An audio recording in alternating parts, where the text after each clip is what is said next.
Hello and welcome to tonight's live. Game's just finished maybe 10-15 minutes ago. Um, Great night for Leeds. 3-0 win away to Aston Villa, who had won 4 out of 4 in the league to begin the campaign. So a brilliant 3 points for the lads. Very, very pleased with the result and the performance. So so over the next 10 minutes or so, 10-15 minutes, just go over the game. What I saw, feel free obviously to post in the comments what you thought yourself, if there was anything that you thought you know we should be discussing. But starting off anyway, the first half I thought we started well with a few chances, quite a few chances in the first half, all very early on. Bamford at the header, which it was a fair wee bit out. I think it was Click, or not Click, sorry, Alioski, I think it was, put the ball in. Bamford got the header, got the head on it, but it went wide. Rodrigo had two sort of chances in quick succession where one was blocked, which was unlucky, obviously. We could maybe have done better. But unfortunately it was blocked, and then he had one where it was mishit. Shortly after that, probably something that will be a talking point coming away from the game. Was the situation with young Pascal Struijk. Was playing in Calvin Phillips' position, kind of in front of the back four, and a bit deeper in the midfield. He's all his minutes so far this season have come in at centre back. Bielsa obviously got booked, and it was obviously a concern for Bielsa with the fact that he got the yellow card. And I think, in truth, he made another foul just after he got the yellow, which, to be honest, I don't think it was ever any doubt that wasn't a yellow. But I think Aston Villa might be the kind of team who you don't really want to be playing against them with on a yellow card. You're kind of looking at them, and they're quite quick. They're quick, and there's a lot of pace, a lot of good technique. The likes of Grealish, he's very style of play. Every time he got kind of around the edge of the box, you were kind of worrying a wee bit because he keeps the ball close to his feet. He's got good control, and he is the kind of guy who you could very easily get a booking, for just being a wee bit late or missed time in attack. Also, I think Bielsa, ultimately he made the right call. People obviously point to the fact, Struijk's still a young player and not there. But the truth is, Bielsa does this. He's done it in Calvin Phillips quite a few times, sort of over the first 2 years of coaching him. It hasn't, it's improved Phillips. Phillips has had that character where, he's made a mistake, he learned from it, and he'll move on. And, it's worked out all right for him. He's playing in the Premier League and he's an England's international, 3 or 4 caps to his name. Struijk, I'll have to look at it and learn from it. Personally, we didn't really get to see an awful lot of him in that position. But, he's done okay whenever he's played centre back for the team. So, we'll see whether whenever he gets his next opportunity, whether it's as a centre back or if he gets another shot in the defensive midfield. Moving on from that incident, Villa kind of started then coming into the game a bit more. I started to panic a wee bit, obviously, after what happened against Wolves the other day. Ealing made a mistake, cleared it off the line. He done brilliant to recover from his mistake. But it was a bit of a bad error. But he recovered from it, and overall, I thought he was brilliant. The Villa had a penalty call, which, again, to be honest with you, we might have got away with one there. I just think I don't know anymore what a penalty is and what's not a penalty. Like, there's so many inconsistencies, and it's hard to know what's really happening. with these penalties. Personally, I thought, I think it was Costa come in the back of Grealish, and he didn't trip him, he didn't kick him, but he put enough pressure on him where, like, if that's outside the box or it's down in the corner somewhere, the referee gives a free kick for that. So, like, why it's not a penalty, I don't know. Ultimately, obviously, as a Leeds fan, I'm happy that was the situation. But I do feel like we got away with one. Moving into half time, then we got another a great ball by Harrison, and Bamford missed it. I thought he needed to do better. Overall, I think Bamford needed to be better, and I had a conversation with one of my Leeds supporting friends that talked to me on Twitter, and I think we were both in agreement. That Bamford is kind of starting to look like he's been found out. Obviously, them 3 goals in the first 3 games, and you sort of start to think, maybe he can take to it. Personally, I was ready for a change, but what do I know? Like, thankfully, Bielsa didn't feel like there was a change. So that was the feeling at half time. Just while we're here, we have a wee comment over here from Joseph Billingsley, Sunderland fan. Thanks for watching, Joseph. Hope that you watched the game tonight and enjoyed it. Sunderland, another club a bit like Leeds, and Villa, big football clubs who've been playing outside the Premier League. Ultimately, such clubs, will only strengthen the top level, especially whenever fans come back. But we'll move on anyway into the second half, and again, Villa started the second half well. Grealish had a great run. Jack Grealish, he's one of them players. He's like, I don't know, like, maybe I'm a bit biased because of the sort of Irish thing, where, like, he was playing for Ireland, then he switched to England, and maybe I'm biased, but, like, I just always, like, I don't like the guy, like, I remember he just seems like I don't know, he just seems like a bit of a clown or something. He just seems like a bit of a tube, but there's no denying his talent. He's a fantastic footballer. He's the kind of guy, who you genuinely would pay money to see. Like, I know it's an old-fashioned thing to say, but he's got that old-fashioned style where whenever he gets a ball, he wants to take people on, and that's the kind of thing I love to see. It's the thing that people enjoy watching different things in football, and I love a player that's going to take another man on, and Grealish is brilliant at it. I think he probably will go on and have a decent career with England. But if there's better players playing for England than Grealish, they must be doing something right. So in the end, Millet made the save from that, and I think then again, I think it was from the same. It was from the corner. After that, Millet made another save, and Villa were sort of looking like they were taking control a wee bit, and then the game just completely changed. A good run, good move from Leeds, very good move from Leeds. Spreading the ball across the pitch. I think it was Rodrigo hit the shot from out in the left, and the keeper spilled it. And Bamford was on hand, where centre forward should be. Scored, brilliant, was delighted. Obviously, I was sitting at half time, bad mouthing the guy. Scored the goal, and all's forgiven, Patrick. A few minutes later, then again, there was a penalty call. I think it went to VAR. Mings and Bamford. I think definitely, I do think the VAR got that one right. I don't think it was a penalty to Leeds, but what I would question is Mings' reaction in the aftermath of it. He, like, personally, I'm the kind of person where, like, like, these things will happen on a football pitch. It'll be about handbags, but in another day, in another game, someone will do less than what Mings done and get sent off or get a yellow card.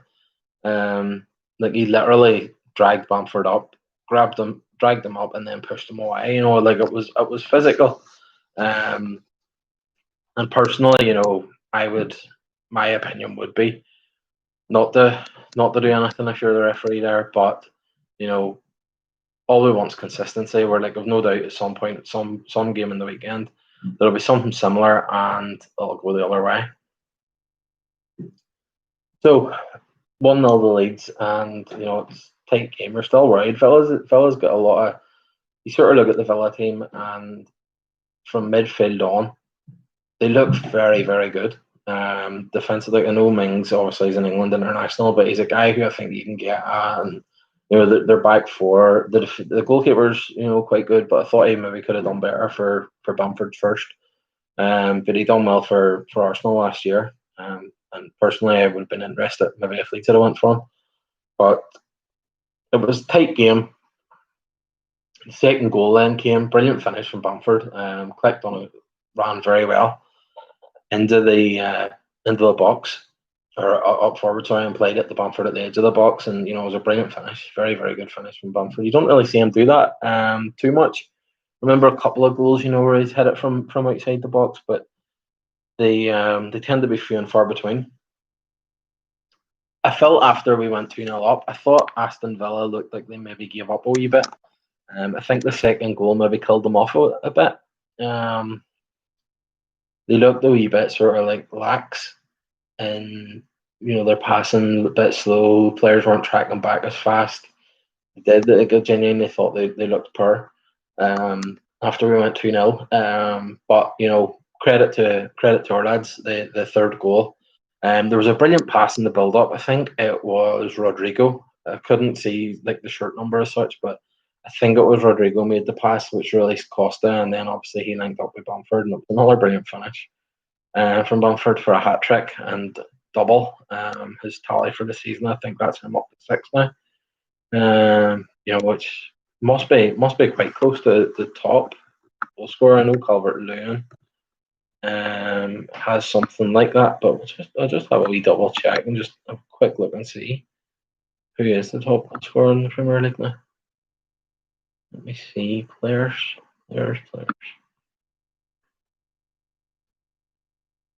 See how many he's back.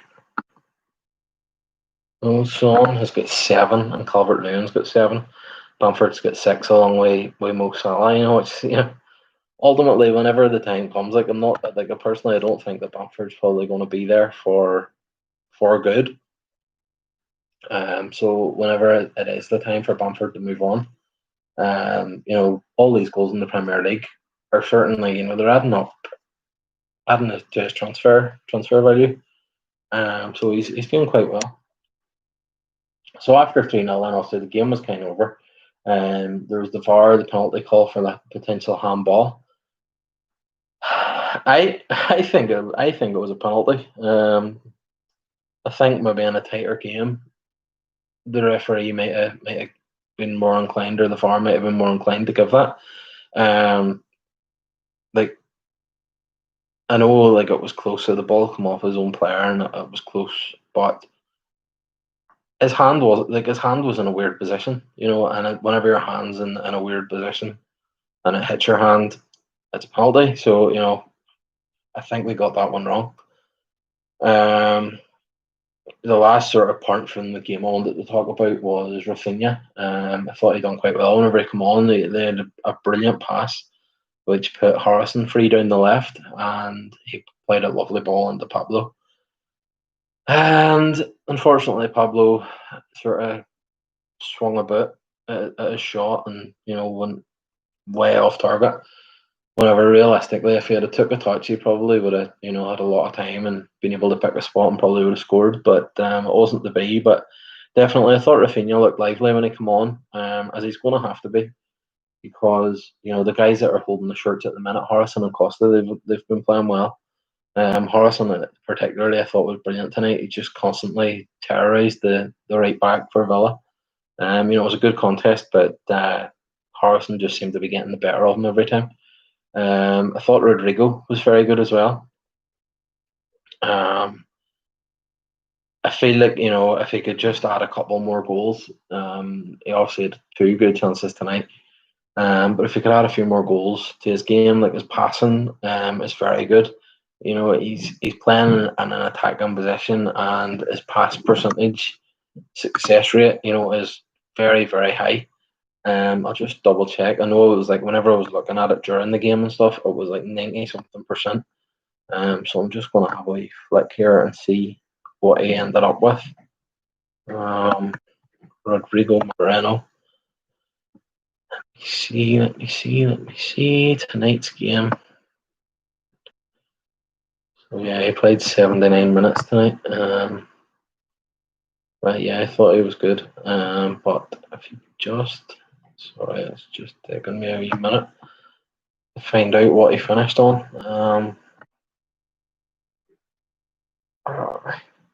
Yeah, he finished 93.3% passing success, which, whenever you're playing in ultimately most of your plays in the final third, it's a good, it's a very, very good percentage to have that. CA completed 30 passes, and yeah, so he didn't miss too much, which was great. One more player just before I go, I want to talk about is Luke Ayling. Obviously, normally plays right back for Leeds. Tonight, because of the injuries, we're a bit short in centre back, and the fact that Struijk was going into midfield, he ended up playing centre back. I thought he was very, very good again. He was good in the air, good defensively, good tackling, and one thing I might talk about, could he cover for Calvin Phillips? It'd be interesting to see what happens there. But I thought whenever he sort of took command at the back, and he was spreading the ball out a lot. He was playing passes out to the wingers, and invariably they were good. They were good balls he was playing. So I wonder, is that something that Bielsa might think about? Obviously Phillips is out for a wee while. Is he looking at it and thinking he wants to now start Shackleton and play Click in that defensive role? Will he give Struijk another chance? You don't know what Bielsa's going to do, and to be honest, Bielsa could be seeing something completely different from what I'm seeing, and I'm sure 99% of the time he does, because the guy's, I don't know, he just lives and breathes it. But it was something I just thought was something that was interesting, just in the way Luke Ayling was playing. Just for context, he played nine successful long balls, which was the most in the Leeds team. So it's something that might be worth looking at moving forward, but we'll see what happens. But anyway, a really good win for Leeds tonight, up to third in the league. As I always talk about, for a team where you're coming up, you want to keep your points over your games played. So we've got 10 points from 6 games, which keeps us well above any trouble, and we're third in the league. But obviously there's any number of teams that could probably catch us this weekend. Just have a quick look. Obviously, I'm not even going to bother going into who's playing who, but teams as far down as 14th could ultimately catch us. Although some of them have got goal differences we need to swing a lot, and you'll probably find a lot of them teams are playing each other. So they can't both jump above us, but we're doing okay. We're 9 points ahead of the relegation places. So hopefully we're not having to look at that as the season goes on. But I thought overall tonight was brilliant. I'm really, really delighted with the result. Delighted with some individual performances, and surprised by some others. Patrick Bamford getting a hat-trick, Premier League hat-trick, goal scorer, Patrick Bamford. There's one for your quiz questions at some point. Name X amount of players that have scored a hat-trick in the Premier League. Patrick Bamford. Can't take that away from him, no matter what happens now in the rest of his career. But the next match is next week. Leicester, I think it's Monday. So I think we're 9 days away from our next game. Which will give the lads plenty of time. Bielsa plenty of time to decide what he's going to do with this defensive midfield role, and I'm sure he'll have double training sessions and triple training sessions and videos and all kinds. For whoever's going to be playing in that position in the next game.